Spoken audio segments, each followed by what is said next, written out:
Bonjour à vous. Bienvenue sur ma chaîne Chrissy News. Je suis ici pour vous faire parvenir la parole de Dieu à travers son serviteur Chris Dikouma Anna, à travers plein d'autres serviteurs de Dieu. Ici, nous allons plus nous attarder sur l'émission Kanguka. Oui, c'est une émission du pasteur Chris Dikouma Anna. Et Kanguka veut dire quoi? Kanguka veut dire réveillez-vous. C'est la langue parlée au Burundi. Désormais sur cette chaîne Chrissy News, installez-vous bien parce que nous allons vibrer au rythme de Jésus-Christ de Nazareth. Nous allons danser au son du Saint-Esprit. Nous allons vibrer, nous allons nous réjouir avec les chérubins, les séraphins, les principautés, pour ne citer que cela. Installez-vous bien, nous allons bientôt décoller.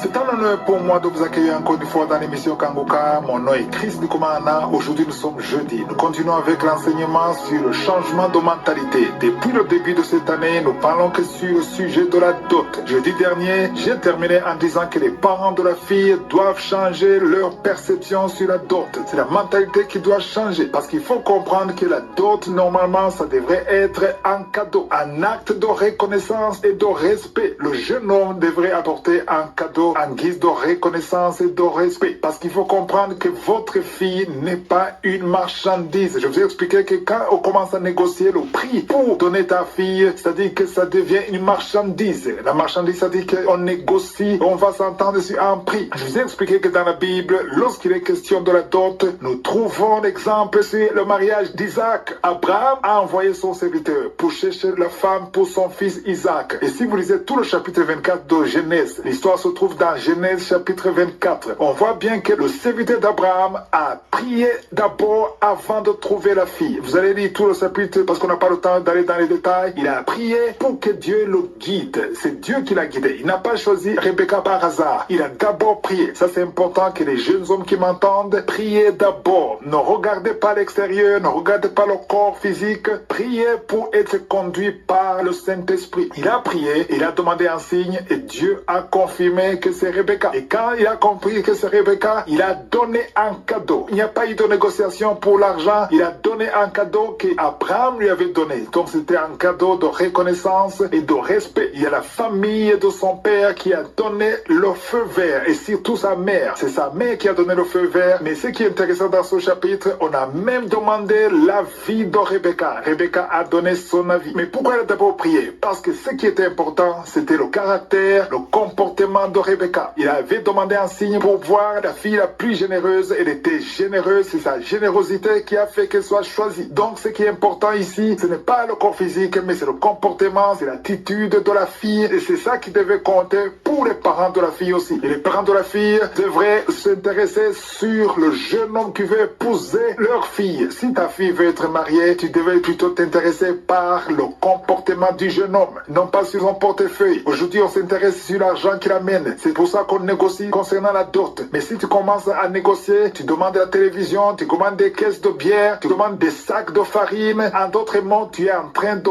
vendre ta fille. Donc c'est là où j'insiste que la mentalité doit changer. Chez moi, dans mon pays, dans notre culture, pendant les discours, au jour de la dot, on décrit la fille comme une vache. C'est ça la tradition de mon pays. On décrit la fille comme une vache. Et la vache, c'est quelque chose de très important, économiquement parlant, dans ma culture. La vache est une source économique. Donc quand tu compares la fille à la vache, ça devient du commerce. Ce n'est pas seulement dans mon pays. J'ai vu beaucoup de pays dans la région qui font la même chose. La fille devient une opportunité économique pour la famille et ça doit changer. Si vraiment tu aimes ta fille, d'abord tu devrais être intéressé par le jeune homme qui l'épouse. Est-ce que c'est quelqu'un qui est sérieux? Est-ce que c'est quelqu'un qui craint Dieu? C'est ça qui devrait t'intéresser avant de voir son portefeuille. Est-ce que c'est quelqu'un qui va aimer ta fille, qui va bien protéger ta fille, qui lui donnera l'amour, l'affection? Est-ce c'est quelqu'un qui craint Dieu, qui respecte Dieu. Parce que tu peux être intéressé par l'argent, par le montant, par l'enveloppe, par le chèque, mais tu seras déçu par la souffrance de ta fille. Ta fille peut souffrir longtemps parce que tu as mis ton attention sur l'argent. Non, mets pas l'attention sur l'argent, mais mets l'attention sur l'avenir de ta fille. Souvenez-vous du jugement de Salomon, le roi Salomon. Il y avait deux femmes et toutes les deux réclamaient un bébé et disaient ça c'est mon bébé, l'autre qui est mort c'est pas mon bébé. Et Salomon a dit on va couper le bébé en deux et on va donner à chacun sa part. Et la vraie mère a dit non, je préfère abandonner le bébé parce qu'elle voulait que le bébé vive. C'est ça l'amour d'un parent. Le parent privilégie d'abord les intérêts de l'enfant. Si c'est ta fille, privilégie ses intérêts et oublie tes intérêts, oublie les chèques, les millions qu'on va te donner. Pense alors à l'avenir de ton enfant. Il n'y a que ceux qui ont une mentalité transformée, changée, qui peuvent penser comme ça. L'avenir de ton enfant compte beaucoup plus. Ne sois pas content par les grandes cérémonies, impressionner les invités, profiter financièrement et être content. Si tu aimes vraiment ton enfant, tu vas penser plus à son avenir qu'un jour de cérémonie et tous les dons qu'on va te donner. Si je suis le vœu, je vais continuer à en parler jeudi de la semaine prochaine.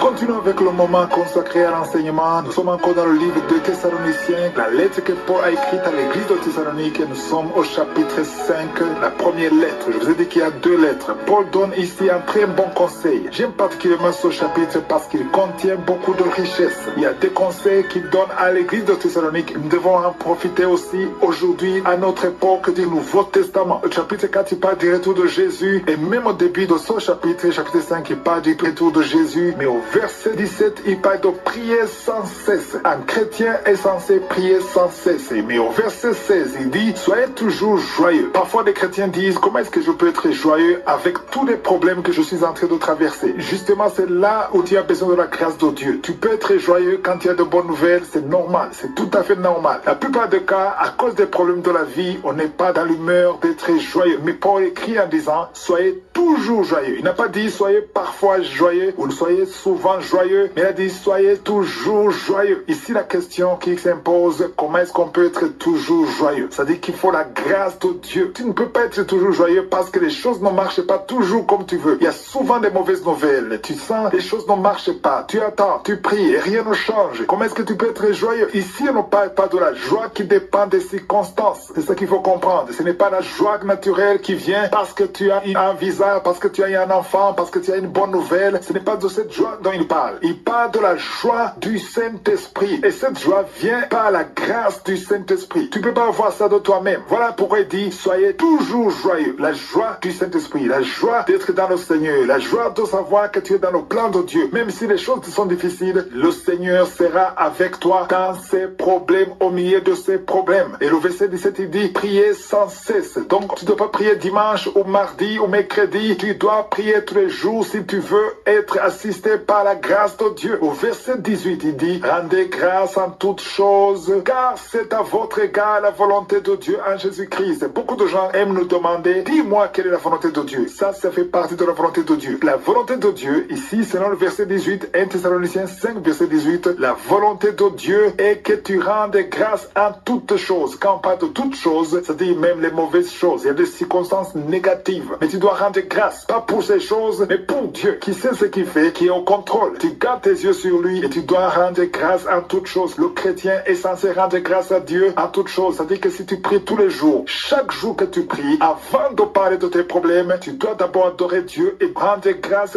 pour ce qu'il a déjà fait pour toi. Parce qu'il fait beaucoup pour toi chaque jour. Même maintenant que tu m'écoutes, il y a la grâce de Dieu. Il y a ceux qui ne peuvent pas entendre. Il y a ceux qui ne peuvent pas parler. Il y a ceux qui ne peuvent pas respirer naturellement. Donc ça dit que chaque jour, on a toujours une raison de rendre grâce grâce à Dieu. Un chrétien normalement constitué doit rendre grâce à Dieu tous les jours, peu importe les circonstances. Tu dois rendre grâce à Dieu. Bien sûr, il y a des moments où tu pleures, mais il faut toujours rendre grâce à Dieu. Le verset 19 dit, n'éteignez pas l'esprit. C'est-à-dire que quand tu ne pries pas, tu éteins l'esprit. Quand tu ne rends pas grâce, tu commences à te lamenter, tu éteins l'esprit. L'esprit de Dieu agit quand tu commences à rendre grâce à Dieu. Le verset 20, c'est le plus important qui dit, ne méprisez pas les prophéties. Ici, on ne dit pas, n'écoutez pas les prophéties, mais on nous dit, ne méprisez pas. C'est-à-dire que tu peux mépriser. Il y a ceux qui ne méprisent les prophéties. Mais j'aimerais encore souligner quelque chose. La prophétie de l'Ancien Testament est différente de la prophétie du Nouveau Testament. Parce que dans l'Ancien Testament, tout ce que le peuple de Dieu faisait, c'était de voir si la prophétie arrive, si ça s'accomplit ou pas. Si la prophétie ne s'accomplit pas, c'était une fausse prophétie. Mais dans le Nouveau Testament, on nous dit qu'il ne faut pas mépriser. Le verset 21, qu'il faut examiner toutes choses et retenir ce qui est bon. C'est-à-dire qu'il y a des faux prophètes qui sont de deux sortes. Il y a des faux prophètes qui mentent sciemment. Ils mentent sachant qu'ils sont en train de mentir pour manipuler le peuple de Dieu. Il y a d'autres prophètes qui peuvent dire des choses, certaines choses se réalisent, d'autres ne se réalisent pas parce qu'ils ont mal compris ou bien ils ont mal interprété. Parfois, ils sont dans la confusion eux-mêmes. La parole de Dieu dit, nous prophétisons en partie parce qu'il y a des choses que tu ne peux pas savoir. Il y a d'autres qui sont nouveaux, qui ne savent pas le faire, mais il y a d'autres qui le font exprès pour dérouter les enfants de Dieu. Donc toi qui as le Saint-Esprit, tu dois tout écouter et tu examines et tu sélectionnes ce qui est bon. Ce qui n'est pas bon, tu rejettes. Mais dans l'Ancien Testament, il n'y avait pas à sélectionner. Tu écoutes, tu attends et tu vois si ça se réalise ou pas. Si ça ne se réalise pas, tu es un faux prophète. Mais dans le Nouveau Testament, tu utilises le Saint-Esprit parce que le prophète qui prophétise, il a le même Saint-Esprit que tu as. Et toi, tu dois sélectionner, examiner et retenir ce qui est bon. Ce qui n'est pas bon, tu mets de côté et tu te concentres sur ce qui est bon parce que le Saint-Esprit a confirmé que ça vient de Dieu. Donc, c'est très important d'avoir le discernement. Si je suis le veux, demain, je vais continuer.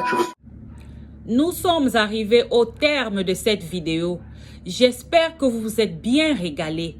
N'hésitez surtout pas à donner votre vie à notre Seigneur et Sauveur Jésus-Christ de Nazareth, car il est l'alpha, il est l'oméga, il est le commencement, il est la fin de toutes choses. Shalom.